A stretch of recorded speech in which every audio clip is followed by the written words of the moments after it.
ये जो 9 दिन है नवरात्रों के, ये आपको पूर्ण रूप से 9 के 9 दिन के भीतर इतनी ऊर्जा से भर देते हैं।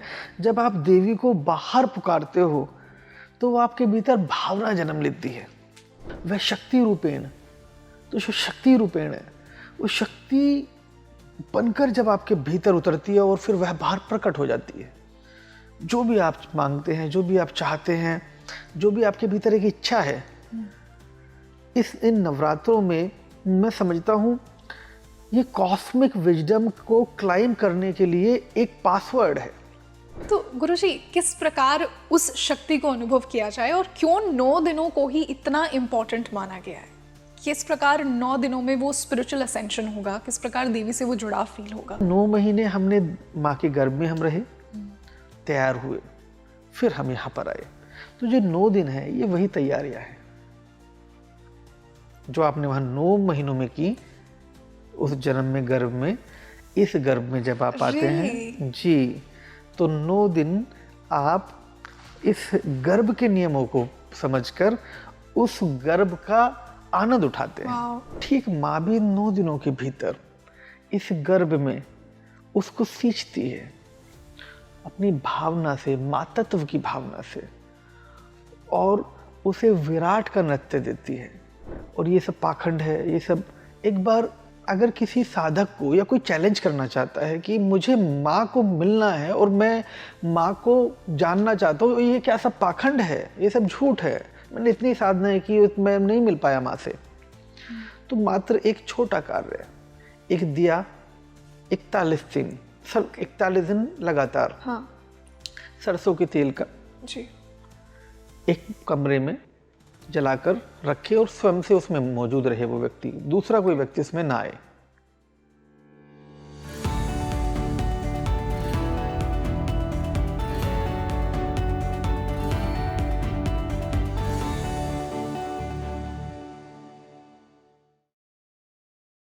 Hi everyone, a very warm welcome on the show and this is your host rangoli Sharma. देखिए 19 मार्च 2026 से हम चैत्र नवरात्रों में एंटर करने वाले हैं। कहते हैं कि ये 9 दिन बहुत ही ज़्यादा इम्पॉर्टेंट हैं आप सभी के लिए, देवी की कृपा पाने के लिए।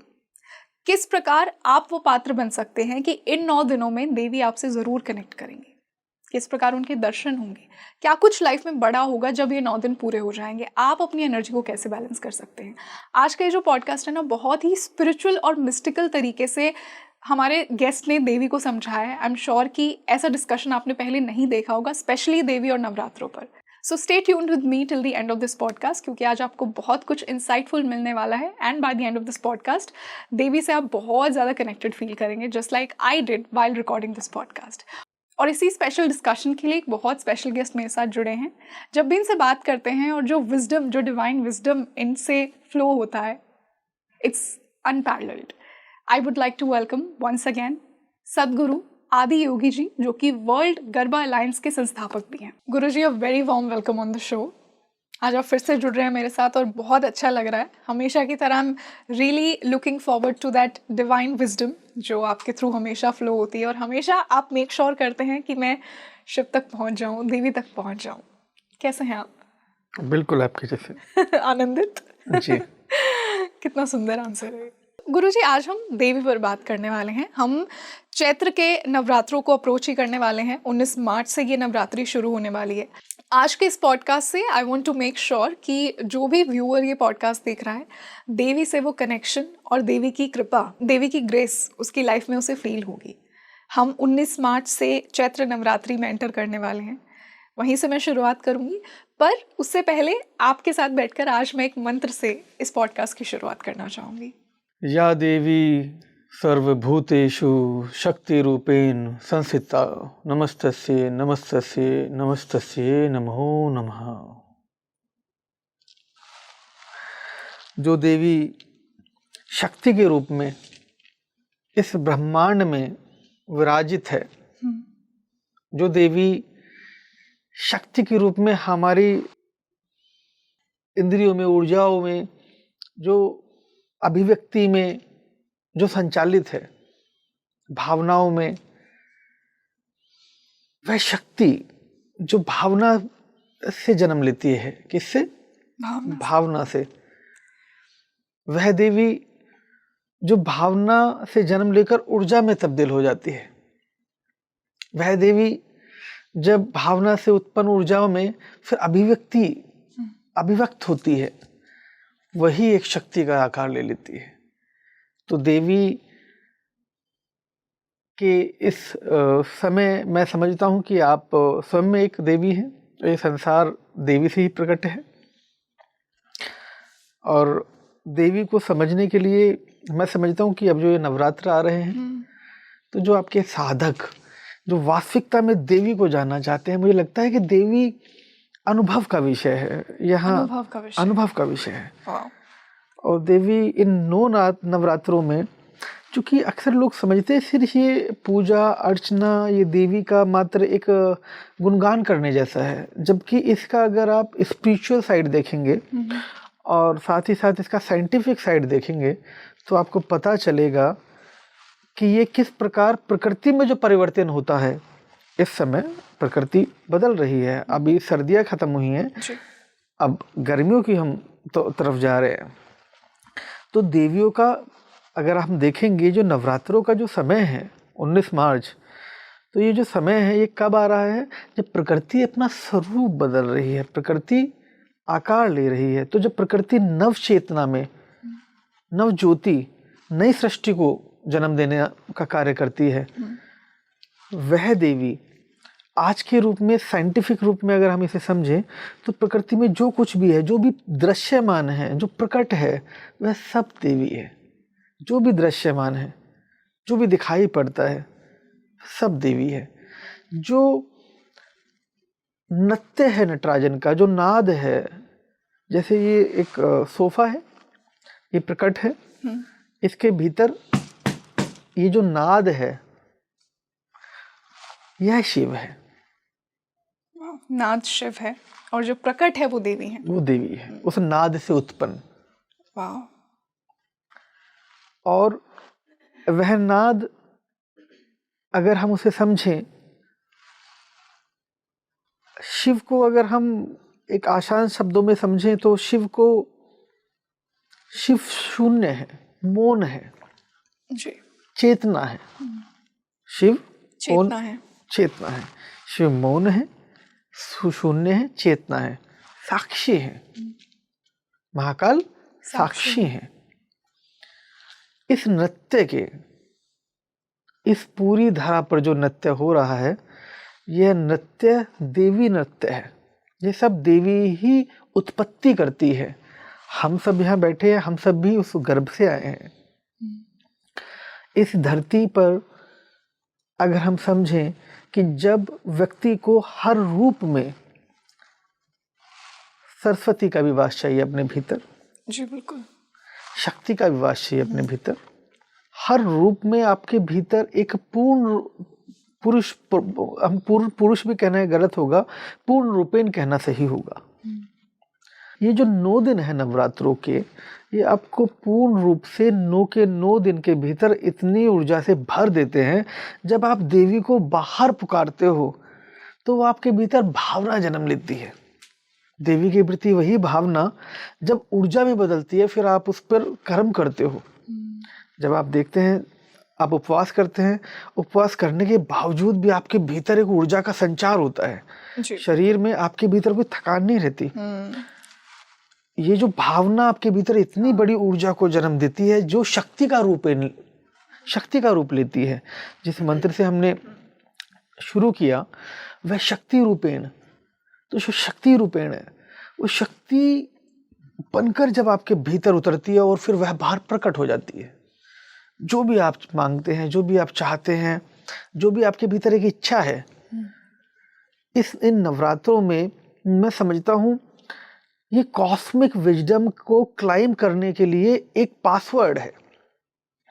नवरात्रे उस कॉस्मिक विजडम तक जाने का पासवर्ड है, उस कॉस्मिक विजडम को धारण करने का, उस शक्ति रूपेण की शक्ति को अनुभव करने का। तो गुरुजी, किस प्रकार उस शक्ति को अनुभव किया जाए और क्यों 9 दिनों को ही इतना इम्पोर्टेंट माना गया है? किस प्रकार 9 दिनों में वो स्पिरिचुअल असेंशन होगा, किस प्रकार देवी से वो जुड़ाव फील होगा? यहीं से शुरुआत करते हैं। जी, ये 9 दिन सभी आज जानते हैं, बेसिक्स जो नवरात्रों के हैं। इन 9 के 9 दिन में माताओं के जिन हम 9 रूपों की पूजा करते हैं, वैसे ये 9 नहीं, चूँकि हम देखते हैं जो देवी के ये तो हम पूरे 10 महाविद्याएं हैं। जी बिल्कुल। तो हम ये कुछ 9 नवरात्रि पूजते हैं, कोई अष्टमी तक मनाते हैं, कुछ सप्तमी तक मनाते हैं, कुछ पूरे 10 के 10 को ही पूजते हैं।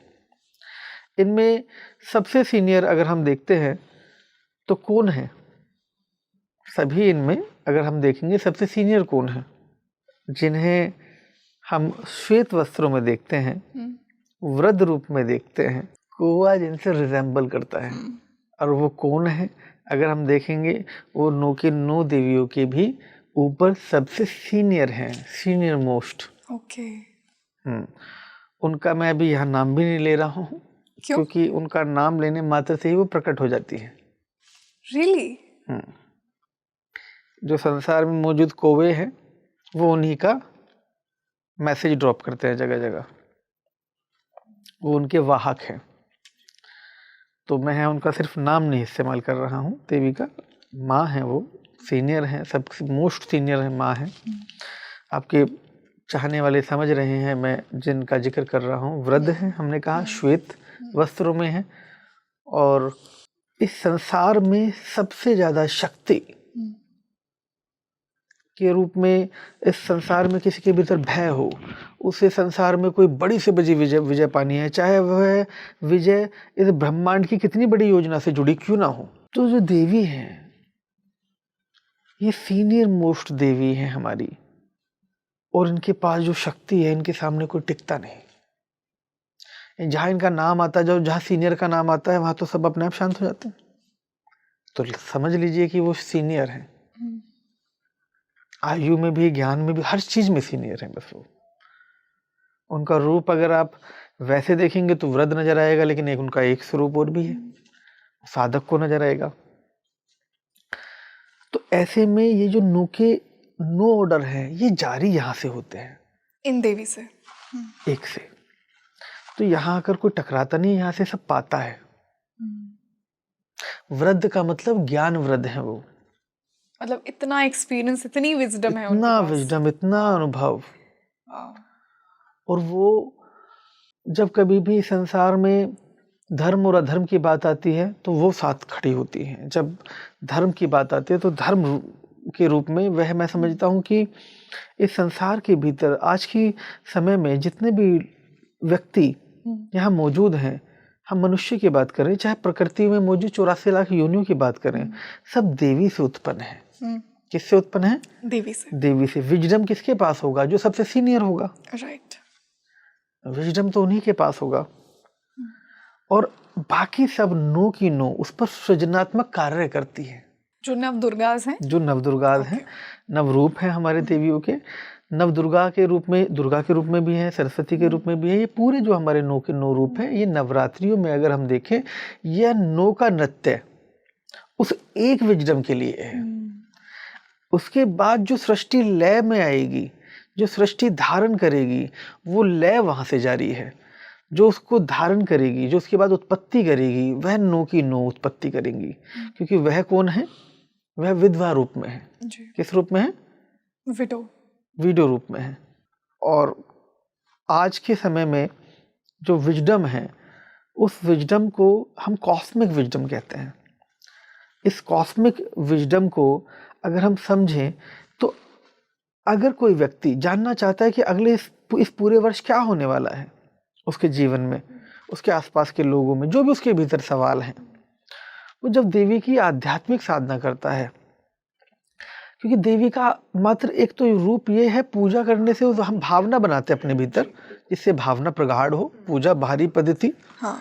लेकिन उसके भीतर जो पूरे दिन, पूरे समय आपके भीतर जो ऊर्जा बनी रहती है, वह जो उसका स्पिरिचुअल एसेंस है, आध्यात्मिक, जो आपने कहा ना, फील करना, भावना। देवी एक भावना है जी। तो वो जो आपके भीतर बनी रहती है, मैं समझता हूँ कि आपके जितने भी संसार में दुख है, जितने भी संसार में आपके भीतर पीड़ाएं हैं, जितने भी आप क्या कहते हैं कि मुझे ये चाहिए, मुझे वो चाहिए, जितनी भी आपकी इच्छाएं हैं, सबको पूरा करने वाली अगर कोई है, क्योंकि उत्पत्ति अगर कोई करती है तो वो देवी है। तो इस धरती पर हम सब जो जन्मे, जिसमें हम मौजूद हैं, हम एक गर्भ में हैं आज भी। किसमें हैं? हम सब एक गर्भ में हैं। अभी भी गर्भ में हैं। Cosmic womb. Cosmic womb, the cosmic womb. Devi एक गर्भ है। हम इसे कहते हैं, अगर हम इसे छोटा सा समझने के लिए कहें तो जैसे आप माँ की कोख में थी, तो माँ की कोख में आप एक गर्भ में थी। आपने वहाँ कुछ नहीं किया, पूरा संसार बनकर तैयार हुआ 9 महीने के भीतर। कितना?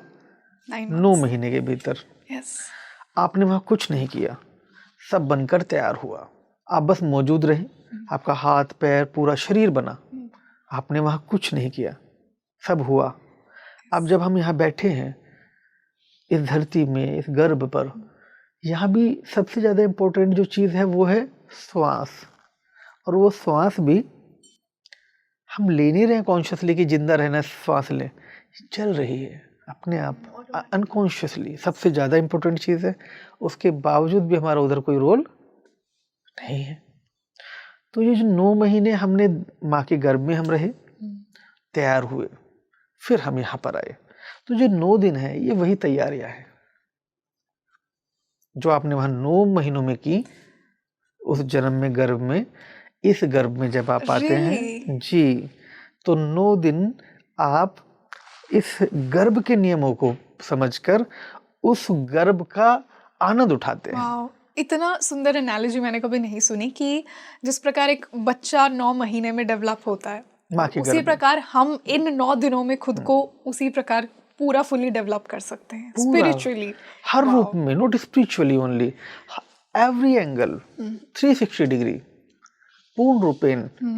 जब बच्चा सूक्ष्म रूप से लेकर भौतिक रूप तक ग्रहण करता है, ऊर्जा से उत्पन्न वह बच्चा, वह भावना से जन्म लेता है। किससे जन्म लेता है? भावना से।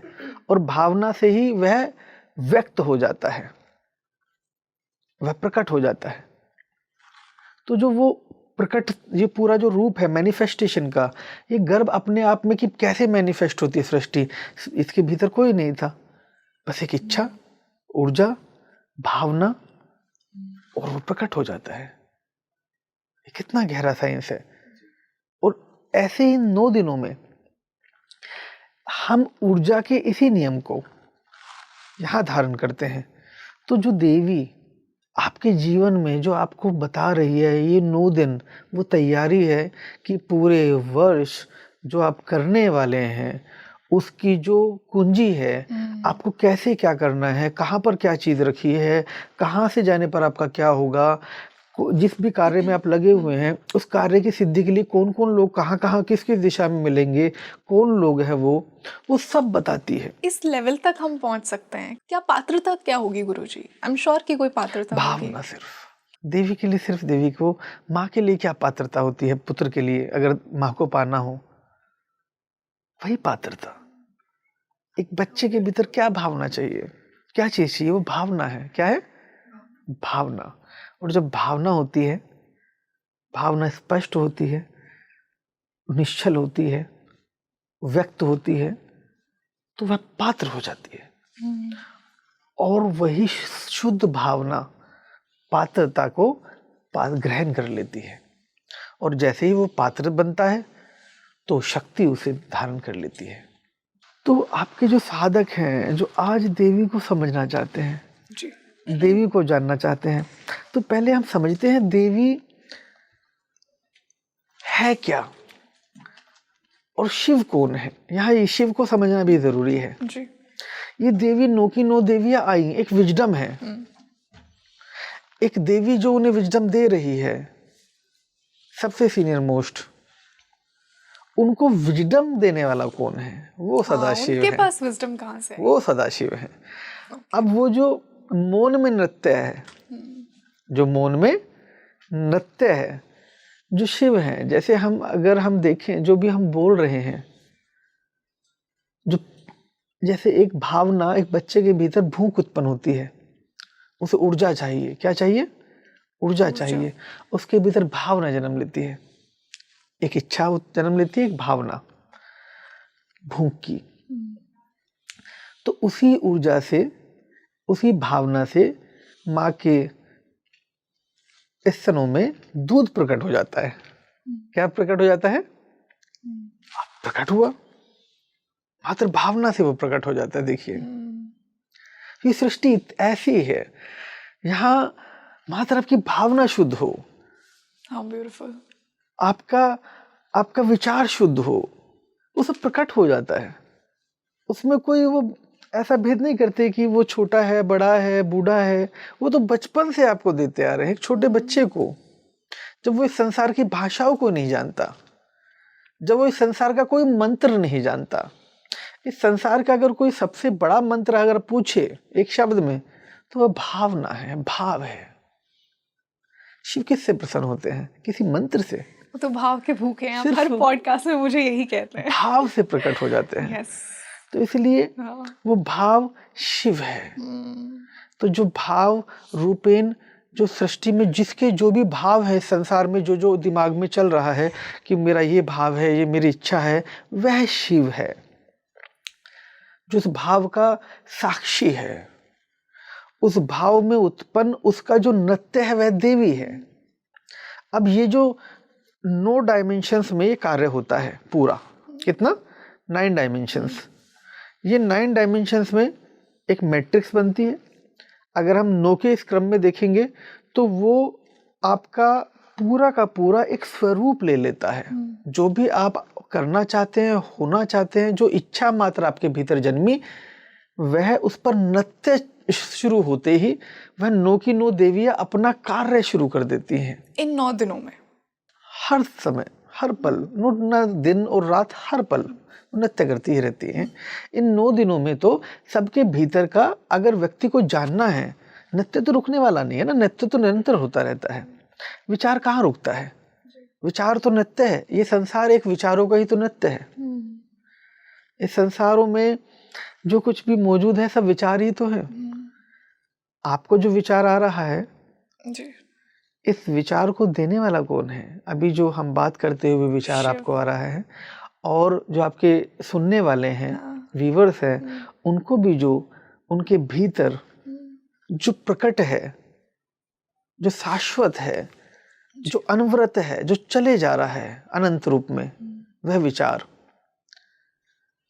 विचार अगर हम शुद्ध रूप में देखें, जो विचार देने वाला है वह विजडम है। क्या है? तो वह शिव है, जो विजडम देकर अब मौन है। क्या है? मौन है। अब उस पर कार्य का समय आता है। तो कार्य, मैनिफेस्टेशन का जो पूरा पार्ट है, वह देवी करती है। तो जो नाद है वह शिव हुआ, जो विचार रूपी नाद आपके भीतर प्रवेश हुआ। और जो विचार रूपी नाद आपके भीतर प्रवेश हुआ, और फिर आपने वो मैनिफेस्ट हुआ, मैं बोला और वो प्रकट हो गया, वो मैनिफेस्ट हो गया। तो इस संसार में कुछ भी प्रकट है। आपने कहा मुझे एक पॉडकास्ट बनाना है, मुझे एक सोफा यहाँ लगाना है, ये सब प्रकट हुआ ना। पहले कहाँ प्रकट हुआ? पहले यहाँ बाहर प्रकट हुआ कि आप भीतर प्रकट हुआ? तो पहले भीतर प्रकट होता है। बिल्कुल सही कहा गुरुजी आपने। मतलब कि जो इच्छाएं हमारे मन में आती हैं, कहीं ना कहीं वो शिव हैं, और जो मैनिफेस्ट होगा, जो मैनिफेस्टेशन होगा, जो प्राकट्य होगा उनका, वो देवी के थ्रू होगा। वो देवी के थ्रू होगा। अब यदि भावना शुद्ध है तभी प्रकट होगा। How beautiful. तो मतलब जो भी व्यूअर ये पॉडकास्ट देख रहा है, कभी ना कभी ऐसा उनकी लाइफ में भी हुआ होगा कि उन्होंने कुछ ना देवी से मांगा होगा और वो मैनिफेस्ट हो गया होगा। तो ये उसका वेरिफिकेशन है कि आपकी भावना अत्यंत शुद्ध थी, इसीलिए देवी ने उसे पूरा कर दिया ना। बिल्कुल। How beautiful. और अगर बोध हो जाए कि माँ कौन है, तो जिस प्रकार एक मछली पूछ रही है एक समुद्र के भीतर कि माँ, ये समुद्र से मुझे मिलना है, मेरी इच्छा है मैं समुद्र से मिल लूँ, जिसने मुझे जन्म दिया, जिसके भीतर मैं सांस ले रही हूँ, मैं जीवित हूँ, मुझे समुद्र में मिलना है या समुद्र से मिलना है। तो वो जिसे ढूंढ रही है वो तो उसमें ही है। तो जिस प्रकार एक व्यक्ति जिसे खोज रहा है, जिसे जानना चाहता है, वो चाहता है कि मैं मुझे देवी से मिलना है, मुझे माँ से मिलना है, लेकिन जब उसे बोध होता है, वो जान लेता है कि जो प्रकट है, जो सर्वत्र है, जो दृश्य है, जो अदृश्य है, सब देवी है। सब देवी है, सब देवी है। अद्भुत। जिस प्रकार एक वह प्रकट है, जिस प्रकार एक वृक्ष ऊपर नजर आ रहा है, एक वृक्ष के नीचे जड़ है जो नजर नहीं आ रही है, प्रकट नहीं है, लेकिन अप्रकट होकर भी वो प्रकट है। है हाँ, नजर बस हम देख नहीं पा रहे। नहीं, वो नजर नहीं आ रही है, बस देख नहीं पा रहे, हम जड़ को नहीं देख पाते वृक्ष की, लेकिन है जिससे ये उत्पन्न है वो उस अप्रकट से ही उत्पन्न है। तो Guruji, now how to make sure कि जो भी व्यूअर ये पॉडकास्ट देख रहा है, इन 9 दिनों का भरपूर फायदा उठाया जाए, किस प्रकार देवी से वो कनेक्शन बनाया जाए, कैसे हर रूप से कनेक्ट किया जाए, कैसे देवी को अपने अंदर महसूस किया जाए, और फिर 9 दिनों के बाद की जर्नी क्या होगी, जब ये 9 दिन पूरे हो जाएंगे फिर क्या होगा अगर आपने देवी के साथ वो प्रेम स्थापित कर लिया है? देखिए, ये जो 9 दिन हैं, ये भीतर की एक ऐसी अवस्था है जो बाहर आपको और भीतर आपको दोनों को अगर हम समझें कि ये भीतर जागरण की अवस्था है। अभी महाशिवरात्रि बीती जी। महाशिवरात्रि की अवस्था क्या है? जागरण की अवस्था। काल रात्रि, महारात्रि, उस रात्रि को जागरण होता है। आपको मेरुदंड आपका सीधा होना चाहिए। क्यों सीधा होना चाहिए? क्योंकि अब जब देवी आपके भीतर नृत्य करेगी, जो देवी आपके भीतर ये 9 दिन के भीतर ग्राउंडिंग से लेकर, स्थिरता से लेकर, डिवाइन से लेकर, आपके भीतर क्लैरिटी से लेकर, हर दिन शुद्धि से लेकर, आपके मूलाधार से लेकर सहस्त्रार्थ तक की सभी ऊर्जा के जो चक्र हैं, ये देवी से संचालित हैं। ये सब चक्रों को एक्टिवेट करेगी। और शुरू से लेकर अगर हम देखें इसकी पूर्णता में, जब क्राउन चक्र पर जाते हैं वहां जाकर एक ही कार हो जाता है, शिव और शक्ति का। तो शिव कहाँ मिलते हैं? टॉप पर, आखिरी में जाकर शिव और शक्ति एक आकार हो जाते हैं। तो ये ग्राउंडिंग से लेकर, यानी मूलाधार की ऊर्जा से लेकर, ये आपके सहस्त्रार्थ तक का पूरा रूपांतरण है ये 9 दिन। इसे भावनाओं में अगर कोई रिचुअल फॉर्म में जैसे हम इसे प्रकट करते हैं, साधक को एक बात ध्यान रहे, हम शुरुआत से एक बात कर रहे हैं, भावना बड़ी महत्वपूर्ण है। देवी को इस बात से कोई मतलब नहीं उसकी इतनी बड़ी मूर्ति है, इतनी छोटी मूर्ति है, उस बात से उसे कोई लेना देना नहीं, क्योंकि उसकी मूर्ति तो वो सर्वत्र है, वो जो है वो सब देवी है। उसके रूप में से ही उसका कोई एक छोटा रूप या बड़ा रूप जो भी बना लो, लेकिन उनमें भावना बहुत मायने रखती है। अगर किसी साधक जब उसका श्रृंगार करे माँ का, तो उसके भीतर भाव चाहिए। वो भावना यदि उसके भीतर होगी तो देवी उसके भीतर प्रकट हो जाएगी। तो गुरुजी, ये भावना किस प्रकार आए, कैसे पात्र बना जाए कि ये भावना आपके अंदर आ जाए? ये इस प्रकार का भाव साधक को अपने भीतर रखना चाहिए। जैसे हम एक नारी है या नर है, जो भी उसे भज रहा है, इस संसार में जो भी उत्पन्न है वो भाव से है। जब अगर हम देवी से संवाद करें, जब देवी की पूजा करें, उसका श्रृंगार करें, उसको काम की तरह न लें कि मैं कोई काम कर रहा हूं, मुझे इतना समय लगेगा, ऐसा कुछ। जब उसका श्रृंगार करें, आंखों में काजल लगाएं, माथे पर बिंदी लगाएं, उन्हें पंच स्नान कराएं, जब उन्हें उस भावना आपके भीतर हर पल एक माँ की रहनी चाहिए। सबसे पहली बात, माँ में भी एक ऐसी स्पष्टता के साथ आपके भीतर वह मौजूद होनी चाहिए कि वो नेत्रों में उतर आए, आपके नेत्रों में उतर आए, वो छलके, वो आंखों से आंसू बनकर छलकने लगेगी। और जब वो छलकने लगी, वो अपने रूप धारण कर लेगी आप ही के भीतर। अभी हम बात कर रहे हैं तो वो भी अभी सुन रही है, क्योंकि सब वही तो है। बिल्कुल। तो कुछ चीजें ऐसी हैं कि जो मैं समझता हूं कि साधक को बहुत ज्यादा, जैसे वो जानना चाहता है कि मैं देवी को क्या ऐसा अर्पित कर दूं कि देवी प्रसन्न हो जाए। बिल्कुल, हाँ, क्या ऐसा कर दूं, मैं क्या ले आऊं। हाँ, तो बस वो क्या मंत्र एक शुद्ध भावना, स्पष्ट वो शुद्ध भाव। माँ किससे प्रसन्न होती है? वो एक माँ को एक बच्चा क्या खुशी दे सकता है? एक बच्चा उसे जो मर्जी देना चाहे वह सब से खुश, मैं समझे सबसे ज्यादा खुश होती है एक उसकी मुस्कान से, उसकी मुस्कान से, उसके निश्चल नेत्रों से। वो ममता का जो बीज है वो हमारे भीतर है। किसके भीतर है? हमारे भीतर। जब वो ममता का बीज हम देवी के सामने प्रकट करते हैं और रखते हैं वो भावना, न राग में न द्वेष में, जो भी आपके भीतर चाहे दुख है चाहे सुख है, उसे जैसा रखना चाहिए। अब माँ से लड़ते भी हैं, कुछ लड़के भी अपनी बात रखते हैं बच्चे। हाँ, बच्चा मांगता भी है कि ये इच्छा पूरी कर दो। हाँ, कि वो लड़ता भी है माँ से कि माँ मेरी ये इच्छा पूरी करो। मैं तो ये पहली बात हमें एक चीज समझनी होगी, बीइंग साधक, माँ उत्पत्ति है। माँ को, माँ से अगर बच्चा कुछ भी चीज मांगेगा तो माँ उसे गलत चीज तो नहीं देगी कभी भी। अगर वो गलत मांग भी रहा है वो तब भी नहीं देगी। तो माँ तो वो देगी जो उसके लिए अच्छा है, क्योंकि वो मूर्ख नहीं जानता कि उसके लिए क्या अच्छा है। वो तो सब कुछ मांग बैठता है। तो जब वो सब कुछ मांग लेता है तो उसको लिए क्या अच्छा है और क्या नहीं, वे कौन तय करता है? ये माँ तय करती है। तो आपकी इच्छा में मैं समझता हूं कि जब कोई साधक कहता है कि माँ से मैंने मांगा और माँ ने मुझे ये नहीं दिया, तो ये भी जान लीजिए कि अगर नहीं दिया मतलब उससे आपको बचा लिया, वरना उसमें आपका नुकसान था, आपका विनाश था। तो माँ हमेशा अपने पुत्र को प्रोटेक्ट करती है, वो उसके आसपास उस चीज को नहीं जाने देती, भावनाओं में भी नहीं जाने देती।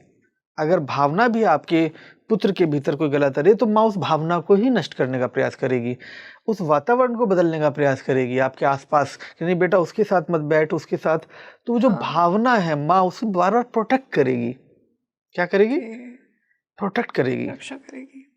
ये उसका एलिमेंट है। तो इसीलिए जब साधक माँ से कुछ भी मांग रहा है तो मानो कि माँ ने दिया, तो वह ये जान जाए कि उसमें उसकी जो भावना एक तो बहुत सुंदर और स्पष्ट है, तब उसे दिया। दूसरी बात, भावना का मतलब महिमा मंडन नहीं है। कोई माँ अपनी बड़ाई नहीं चाहती, मेरा पुत्र मेरी तारीफ करे, माँ ने ये नहीं चाहती। माँ तो बस बगैर किसी कंडीशन के बस उसे प्रेम करती है। तो माँ को ये नहीं चाहिए। माँ का भावना का मतलब ये है पुत्र के भीतर मातृत्व, चूंकि मैं माँ हूं तो जो मैं माँ हूं तो उसके भीतर अपना और मेरा दोनों का बोध हो जी। उस बोध से एक स्पष्टता जन्म ले, तब जाकर वो एक नत्य देती है। और जब तक आपके भीतर ग्राउंडिंग नहीं होती, स्थिरता नहीं होती, मूलाधार सक्रिय नहीं होता, तो हम योग में, साधनाओं में सबसे पहले हम मूलाधार पर काम करते हैं, स्थिरता। तो माँ सबसे पहले आपको क्या देती है? पहले दिन स्थिरता, ठीक है, ग्राउंडिंग। स्थिरता यानी कि स्थिर कौन है? शिव स्थिर है। क्या है? स्थिरता। मूलाधार में वह ऊर्जा विराजित है। तो जैसे वह ऊर्जा ऊपर की तरफ अग्रसर गतिशील होती है, तो गतिशील ऊर्जा का जो पूर्ण रूपांतरण है मैनिफेस्टेशन तक, ये प्रतिदिन, पहले दिन आपको जिस प्रकार से स्थिर था, दूसरे दिन आपके अहंकार का, क्योंकि गणेश जो है हमारा, अगर हम समझे, जो वो द्वार ओपन करते हैं कॉस्मिक पोर्टल का। अब आप उसमें जो भी होना चाहते हैं, जो भी मांगना चाहते हैं, जो भी आपकी शुद्ध स्पष्ट मतलब इच्छा है, अब जब आपने स्थिरता पाई, उसके पहले आपने एक ऊर्जा को गतिशील किया, उसके पहले ठहराव, वहाँ यह जो नाभि चक्र है हमारा, यहाँ वो ठहराव में ऊर्जा को रूपांतरित कर एक उसको स्पष्टता में शुद्ध करता है। क्या करता है? शुद्धिकरण। अब वहां से इच्छा का एक वो संसार जन्म लेता है। तो ये इच्छा शुद्धता के साथ ये कॉस्मिक पोर्टल्स में डिलीवर होती है। उसके बाद ये आपका यही चक्र, जैसे सातों के सातों चक्रों में से जैसे वह विशुद्धि पर पहुंचता है, तो विशुद्धि पर जाने के बाद आपका फ्रंटल कॉर्टेक्स, जिसे हम फ्रंटल कॉर्टेक्स कहते हैं, ये मस्तक, इस पर आपको सारी योजनाएं जैसे एक फिल्म चल रही है प्रोजेक्टर के सामने ऐसे नजर आने लगती है। हर चीज, अपनी गलतियां भी, हाँ, आत्मबोध वो सब मतलब आपके भीतर सब दिखाती है, शुद्ध करती है आपको, फिर मिटाती है। कितनी काइंड है ना माँ। माँ का शब्द ही दयालु है, उत्पत्ति है ना। क्या है? उत्पत्ति। और माँ का एक स्वरूप जो है विपत्ति, वो किसके लिए है? जो क्योंकि कॉस्मिक विजडम में, एक कॉस्मिक पोर्टल में एक नियम है, दिस इज कॉस्मिक वॉर्म। हमने कहा ना हम माँ के गर्भ से यहाँ पर आए, एक माँ के गर्भ में बैठा हुआ एक बच्चा पूछ रहा है, क्या तुमने माँ को देखा? दो बच्चे जुड़वा माँ के गर्भ में है, दोनों आपस में बातें कर रहे हैं, क्या तुमने माँ को देखा? नहीं, मैंने सुना है कि माँ बड़ी खूबसूरत है, बाहर जाएंगे तो उससे मुलाकात होगी। क्या वाकई में उससे मुलाकात होगी? क्या मैं माँ से मिल सकता हूँ? दूसरा बच्चा कहता है कि अगर बोध हो जाए तो सब माँ ही तो है, अभी भी हम माँ के गर्भ में ही तो हैं। तो जब वो बाहर आते हैं दोनों, तो वो दोनों के दोनों फिर अपनी माँ को देखते हैं। तो दूसरा जो सवाल पूछ रहा था भीतर कि मैंने माँ को नहीं देखा, मैं माँ से को देखना चाहता हूँ, फिर वो माँ को देखता है पहली बार। उस माँ को देखते ही उसके भीतर इतना विलाप होता है, इतना विलाप होता है, वो रोता है, वो तड़पता है, वो फूट फूट कर रोते हैं, चिल्ला चिल्ला कर रोते हैं। मतलब वो इतने रोते हैं, आपने देखा है बच्चा जैसे पैदा होता है वो कितना रोता है, बहुत रोता है वो इतना रोता है, इतना चीखता है कि वो जिस माँ के लिए इतने लंबे समय से इंतजार कर रहा था, उसके गर्भ में आज जाकर उसने उसको दर्शन पाया है। तो उसका इंतजार अब खत्म हुआ। अब वो क्षण में है कि जब वो माँ की कल्पना में नहीं है, अब वो माँ के पूर्ण स्वरूप को देख पा रहा है। गर्भ में जब था वो नहीं देख पाया, लेकिन जब वो बाहर आया तो उसने उसको जान लिया। ठीक ऐसे ही हम जिस गर्भ में हैं, हम जो बैठे हैं यहाँ पर, आप और हम, आपके व्यूअर्स जो हमें सुन रहे हैं, हम सब एक गर्भ में हैं अभी भी। जी।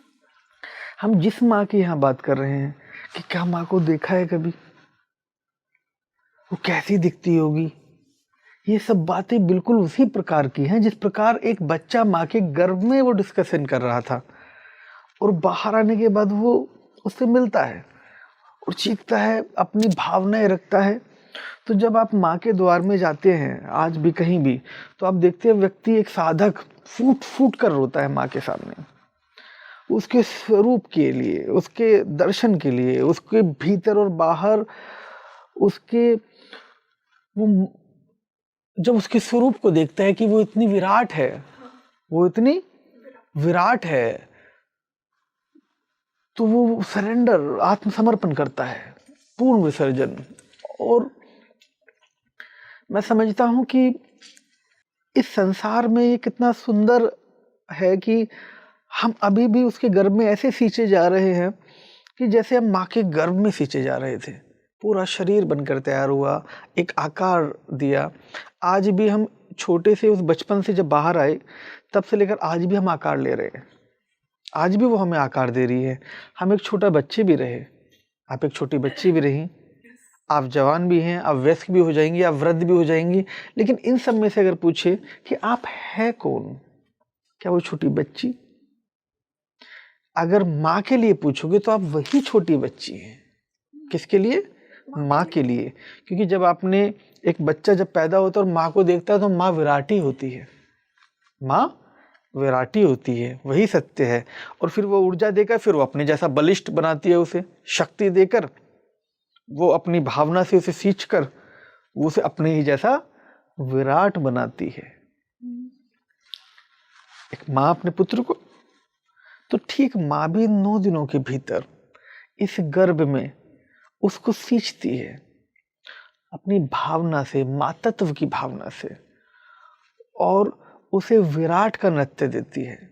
इस संसार में जो व्यक्ति आम रूप में आज तक ये जानता है कि माँ कोई, ये जो लोग पूजा पाठ करते हैं ये लोग कोई और है और हम लोग कोई और हैं, और ये सब पाखंड है, ये सब, एक बार अगर किसी साधक को या कोई चैलेंज करना चाहता है कि मुझे माँ को मिलना है और मैं माँ को जानना चाहता हूँ, ये क्या सब पाखंड है, ये सब झूठ है, मैंने इतनी साधनाएं की, मैं नहीं मिल पाया माँ से, तो मात्र एक छोटा कार्य, एक दिया 41 दिन, 41 दिन लगातार, हाँ। सरसों के तेल का, जी। एक कमरे में जलाकर रखे और स्वयं से उसमें मौजूद रहे वो व्यक्ति, दूसरा कोई व्यक्ति उसमें ना आए। ओके। 41 दिन लगातार में जो वो सवाल कर रहा है और वो चैलेंज कर रहा है, वही सबको प्रचार करेगा कि मैं, चीख चीख कर चिल्लाएगा कि मैं माँ से मिला 41 दिन के भीतर। क्योंकि वो ज्योति जो है, माँ ज्योति है। क्या है? अगर माँ का असली स्वरूप देखना है, इस ब्रह्मांडीय ज्योति को ही माँ का रूप दिया गया है। ये ब्रह्मांडीय ज्योति जो है वो माँ है। माँ का जो गर्भ है वो क्या है? उसी ज्योति का रूप है, अगर हम ठीक से देखें। और उस ज्योति में हम देखते हैं ज्वाला माता जाते हैं, वो जो ज्योति रूप है वही माँ का रूप है। तो जब हम उसी ज्योति को दिए के रूप में एक कोने में रखते हैं, तो वो जब भावना प्रकट करता है अपनी माँ से मिलने की 41 दिन के भीतर निरंतर, तो वो भौतिक रूप में प्रकट हो जाती है, देह रूप में, और हूबहू एक माँ नारी देवी के रूप में, नारी के रूप में प्रकट हो जाती है। किसी भी फॉर्म में आ जाएंगी? नहीं, रियल फॉर्म में, एक नारी के रूप में। उससे बात करेंगे, उससे बात कर सकता है माँ से। सच में? मतलब हाँ, दर्शन होंगे? बाकायदा दर्शन होंगे। वो 41 दिन लगातार अगर एक कमरे में बंद रहे और दीपक जलाए और बस, मैं समझता हूँ दुर्गा सप्तशती का पाठ करे या ना भी करे, सिर्फ अपनी भावना रखे, वो तब भी प्रकट हो जाएगी 41 दिन के भीतर। उसी कक्ष में, कहीं बाहर जाना भी नहीं है, किसी के मिलने कहीं और जाना पड़े, ऐसा भी नहीं, वो वहीं पर आ जाएंगी। क्योंकि वो तो हर जगह है ना, वो तो इस पल भी है, जो है सब देवी है। मैं तो बोल ही रहा हूँ ना इस बात को। तो बस अब आप उसका सॉलिड फॉर्म देखना चाहते हो, जिस प्रकार एक माँ के गर्भ में उसे पता है मेरे चारों ओर है जो माँ ही है। गर्भ में बच्चे को पता होता है ना, जो भी है मेरे चारों ओर क्या है, वो माँ ही है। लेकिन अब वो गर्भ में एक ही कमरे में निरंतर 9 महीने उस दिए को देखता है, उस दीपक को देखता है जो जल रहा है भीतर। तब 9 महीने बाद उसको माँ का दर्शन होता है। गुरुजी, आज के इस पॉडकास्ट को मैं इसी एक सवाल के साथ खत्म करना चाहूँगी कि हमने ये साधना तो की, अब मान लीजिए आपने दुर्गा सप्तशती का नाम लिया, तो दुर्गा सप्तशती या दुर्गा का कोई भी पाठ या दुर्गा का मंत्र, इनको हम कैसे यूज़ करें ताकि वो कनेक्शन और स्ट्रांगली बने देवी से?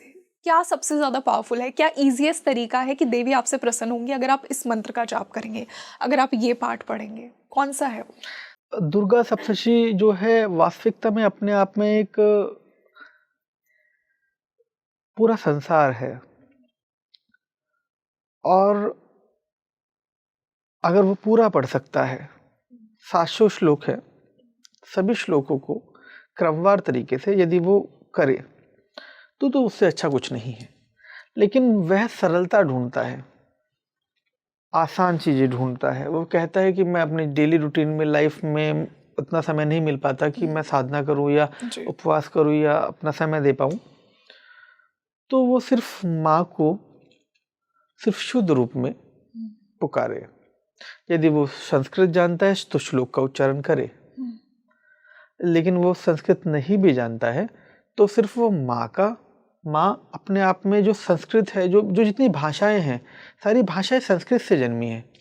हम जो बात कर रहे हैं, हिंदी भी, इंग्लिश भी, स्पेनिश भी, इटालियन भी, सारी भाषाएं संस्कृत इधर मदर ऑफ ऑल लैंग्वेजेस, जननी है वो। क्या है? जननी। तो उसी से सब जन्म लिया है जितनी भाषाएं हैं। तो वो जो अपनी भावना अगर रखना चाहता है तो मैं समझता हूँ किसी भी भाषा में रखे। भावनाओं को भाषा की जरूरत नहीं होती, भावना तो बस वो मौजूद होता है, वो प्रकट रहती है।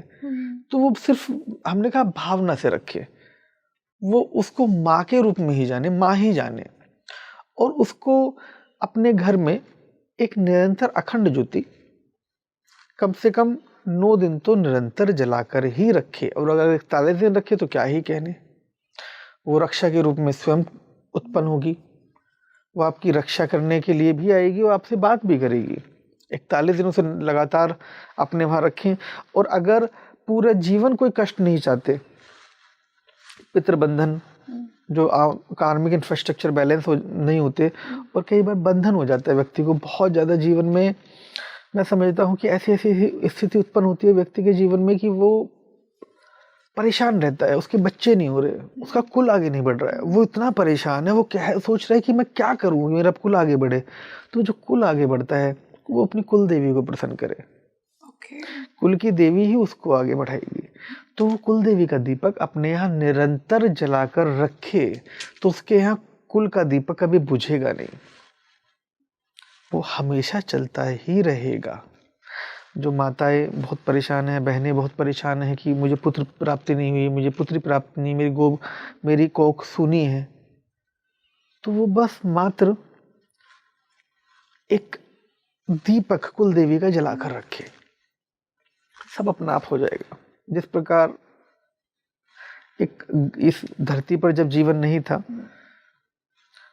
अंधकार था, तब वो दीपक किसने जलाया जिससे ये सारा कुल उत्पन्न हुआ, जितना भी हम देख रहे हैं ये सब उसी कुल देवी से। तो उस कुल देवी का दीपक जलाना आवश्यक है। उससे सारे रोग, सारी व्याधियां, आप कुछ नहीं भी कर रहे हैं तब भी वो अपने आप हटा देगी। माँ अपने बच्चे को हर विपत्ति से बचा लेगी। अपने बच्चे को वो प्रोटेक्टर है। क्या है? द रियल प्रोटेक्टर है। और वो सिर्फ ये नहीं है कि आपका साथ यहाँ तक देगी, सिर्फ ये जन्म तक जहाँ आप यहाँ जीवित है, हर जन्म अनंत तक जी।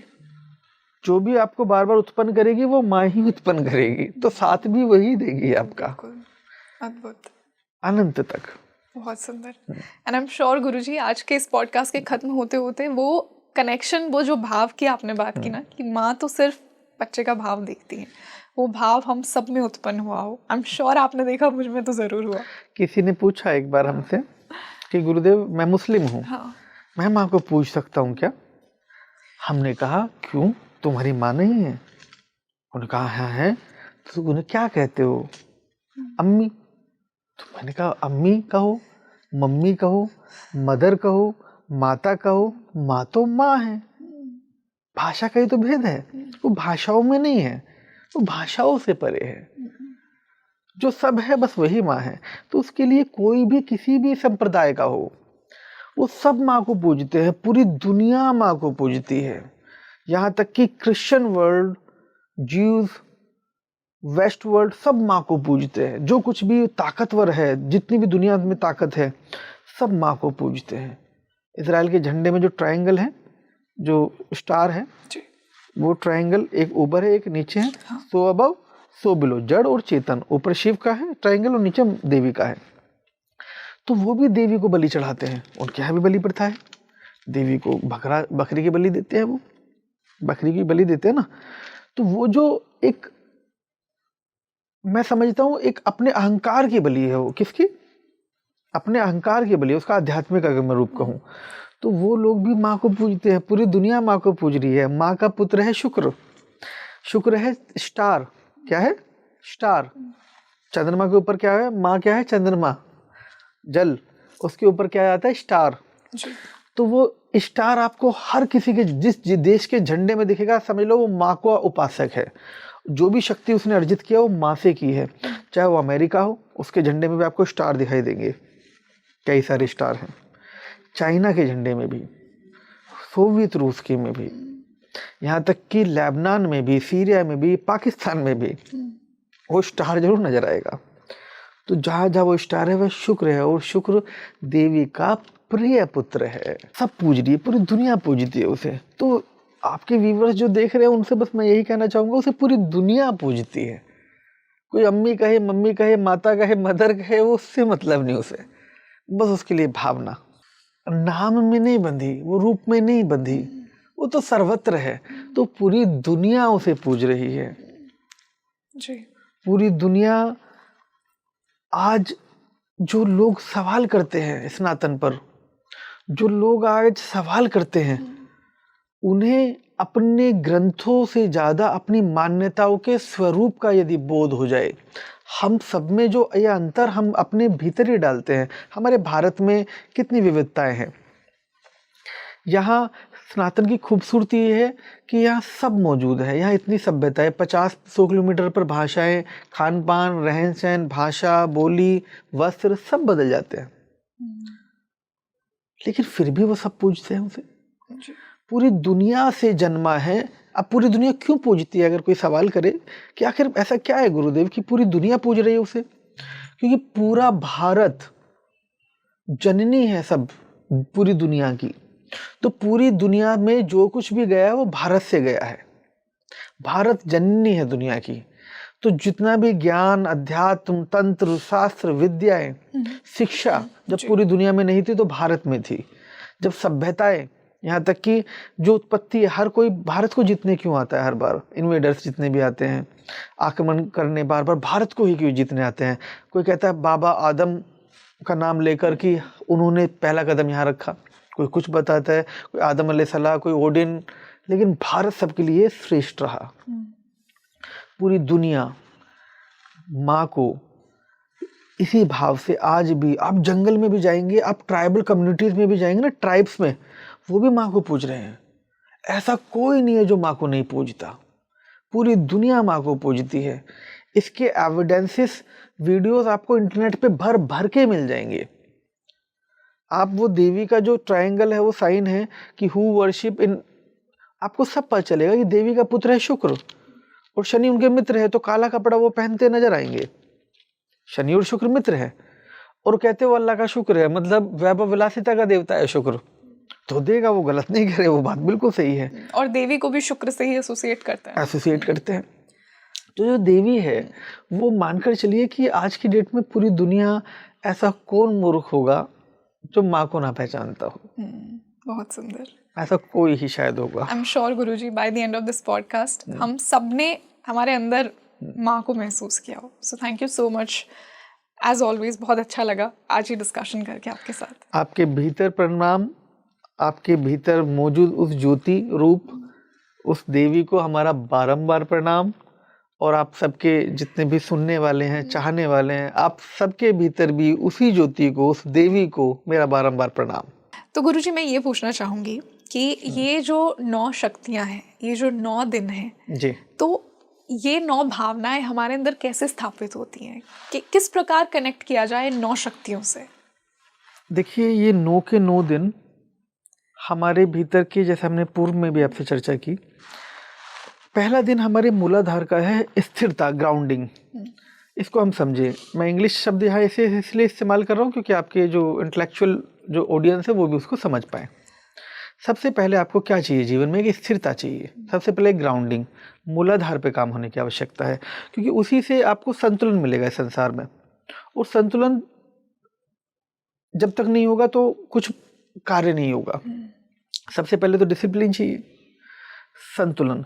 दूसरा चीज क्या है कि उसके बाद में हमें, संतुलन तो हमने पा लिया गुरुदेव, लेकिन अब हमें साहस चाहिए। क्या चाहिए? साहस, कुछ करने का। और वही ऊर्जा जब साहस बन के हम पर, हमारे पास आती है, तो वो हमें भय के परे ले जाती है, वही हमें विजय के रथ पर बैठाती है। तो जो हमारा ये जो कार्मिक इंफ्रास्ट्रक्चर है, सबसे पहले क्या आया? संतुलन। उसके बाद क्या है? भय मुक्त, एक साहस, एक करेज। दूसरी चीज क्या है? हम जब किसी भी चीज पे कार्य करते हैं तो भय मुक्त होने के बाद सबसे पहले हमें एक डिटॉक्सिफिकेशन चाहिए, क्लैरिटी चाहिए। इस साहस और भय से मैं समझता हूँ कि एक हमें जो उपवास है वो हमें शुद्ध करता है। क्या करता है? शुद्धिकरण, प्योरिफिकेशन। अब आपको प्योरिफिकेशन चाहिए। जो पहला दिन क्या हुआ? आपको स्थिति, संतुलन। सबसे पहले वो बैलेंस करेंगे आपके उसको। दूसरे दिन आपको करेज देंगे, साहस। दूसरे दिन जब आप माँ की उपासना करेंगी तो वो आपको साहस से भर देगी, भय मुक्त। किससे डर है? क्या चाहिए तुझे? वो इस लेयर तक वो आपको इतना साहस दे देंगे कि जो साहस, ये मोटिवेशनल स्पीकर और ये सब नहीं, वो तो साहस, वो तो भय से परे, निर्भीक। देखिए, पहला दिन जो है वो माँ शैलपुत्री का है, स्थिरता, ग्राउंडिंग। जी, ठीक है। दूसरा दिन जो है वो हमारे जीवन में अगर हम समझे, जब ग्राउंडिंग मिल गई तो सबसे पहले एक बच्चा जब जन्म लेता है वो ब्रह्मचार होता है। क्या होता है? यस। तो ब्रह्मचारिणी, और प्रथम वो शैलपुत्री। निर्भीक होता है। यस, द्वितीय बच्चा निर्भीक होता है, भयमुक्त होता है। बच्चे के अंदर क्या भय? जब बच्चा छोटा होता है कोई भय नहीं, निर्भीक। उसके बाद में जब उसके भीतर वो साहस आता है, ऊर्जा आती है करने का, तो वो तीसरा जो हमारा सबसे बड़ा है वो है चंद्र घंटा। अगर हम घंटी को देखते हैं मंदिर के बाहर भी, वो प्यूरिफिकेशन के लिए होती है आपका। तो माँ का जो एलिमेंट है चंद्र घंटा, आपके भीतर शुद्धिकरण, उपवास, आपके भीतर का डिटॉक्सिफिकेशन एक तरह से हम कहें, तो वो माँ चंद्र घंटा। और तीसरी मेजर चीज है कुष्मांडा। कुष्मांडा का जो एक, क्योंकि बच्चा जब पैदा हुआ अब उसे सृजन चाहिए। क्या चाहिए? सृजन। तो वह माँ कुष्मांडा है। और सृजन के साथ साथ मैं समझता हूँ कि माँ स्कंद माता, माँ कुष्मांडा और स्कंद माता का एक ऐसा जबरदस्त तालमेल है। बच्चा जब आगे बढ़ रहा है, उसे ऊर्जा मिल रही है, उसे संरक्षण चाहिए, तो माँ कुष्मांडा आ जाती है। तो माँ कुष्मांडा के बाद माँ कात्यायनी, ये निरंतर एक ऊर्जा का मैनिफेस्टेशन दे कैसे हो रहा है। ऊर्जा के बाद क्या चाहिए? संरक्षण। और माँ कुष्मांडा आपको संरक्षण दे रही हैं, और माँ कात्यायनी नहीं, माँ स्कंद माता आपको संरक्षण दे रही है। माँ कात्यायनी आपको एक भीतर जो आपको शक्ति चाहिए, आंतरिक, जो एक संसार में मैं समझता हूँ कि ये सब साहस, भय, ये सब बाहर है, डर, संरक्षण सब बाहर है, लेकिन शक्ति आंतरिक चाहिए, एटर्नल। तो एटर्नल पावर आपको माँ कात्यायनी देती है। माँ कात्यायनी। और जो दो रूप है महागौरी, कालरात्रि का, इसके बाद माँ कालरात्रि आती है, वो जो आपके भीतर जहाँ जितना भी भय बनेगा उसका विनाश करेगी, उसका भेदन करेगी। और माँ महागौरी तो पूर्ण रूप से शुद्धता है। क्या है? शुद्धता, पूर्ण रूप से शुद्धता। और माँ सिद्धदात्री, सिद्धियां देंगे आपको। बस वह तो फिर क्राउन चक्र जिसे हम बोलते हैं कि पूर्णता, मतलब पूर्ण रूपेण, कंप्लीट, जहाँ शिव और शक्ति एक हो जाते हैं। ये उसका साक्षी बनता है शिव, वो प्रकट होता है। जो भी मैनिफेस्ट हुआ वो बस प्रकट होता है, शिव उसका साक्षी हो जाता है, वो एकीकार हो जाता है। वो महागौरी के बाद अगर हम देखें तो अगर उसे पूर्णता की ओर जाएंगे तो आखिरी नवरात्रा, हमारा 9वां नवरात्रा, वो पूर्णता आपकी, मतलब सिद्धदात्री है ना वो। तो जो भी आपका संकल्प था, जिसकी सिद्धि के लिए आपने ये कार्य किया, वो आपको पूर्ण रूप से पूर्णता दे देगी उसकी उस दिन। उसी लिए उसे सिद्धदात्री कहा जाता है। और माँ, मैं समझता हूँ ये पूरे इस 9 रूपों में शुरुआत से लेकर, ग्राउंडिंग से लेकर और क्राउन चक्र तक, ये जानने का जो पूरा क्रम है, इसमें व्यक्ति के जीवन में बहुत चीज़ें आती हैं। भय भी आता है, मैं कर पाऊंगा नहीं कर पाऊंगा, वो साहस की ज़रूरत, करेज की ज़रूरत भी होती है। जो पुराने जो कार्मिक इंफ्रास्ट्रक्चर है उसमें संतुलन की ज़रूरत होती है, क्लींजिंग की ज़रूरत होती है, डिटॉक्सिफिकेशन, जैसे हम उपवास करके उनके जो बैड एलिमेंट्स हैं उसको नष्ट करते हैं। तो व्यक्ति जब सात्विक चीज़ों को धारण करता है तो देवात्माएं उसके साथ हो जाती हैं, वो देवताओं जैसा बर्ताव करता है। और जैसे ही वो तामसिक और इन सब को धारण करेगा तो उसके भीतर वह तमोगुण की जितनी भी शक्तियां हैं, सत्य, रज, तम, ये तीनों लोग की ये अदृश्य शक्तियां हैं, ये तीनों अपना काम आपसे लेती हैं। ये भावना बनती है आपके भोजन से, जो आप ग्रहण करेंगे वही विचार बन जाएगा। So you tell me in the comment section कि आपको आज का ये पॉडकास्ट कैसा लगा। आप क्या करने वाले हैं देवी से वो जुड़ाव प्राप्त करने के लिए इन 9 दिनों में? क्या आप भी साधना करेंगे? क्या आपको इस पॉडकास्ट ने वो इमोशंस, वो भाव फील करवाया जिसकी गुरुजी बात कर रहे थे? अगर हाँ तो मुझे कमेंट सेक्शन में ज़रूर बताइए। और भी आपकी जो भी क्वेरीज हैं देवी को लेकर, देवी के किसी पार्ट को लेकर, नवरात्रि को लेकर, वो भी कमेंट सेक्शन में बताइए। मैं गुरुदेव से डिस्कस करके आपको उनके आंसर ज़रूर दूंगी। This is your host rangoli Sharma. I will see you in another podcast. नमस्ते।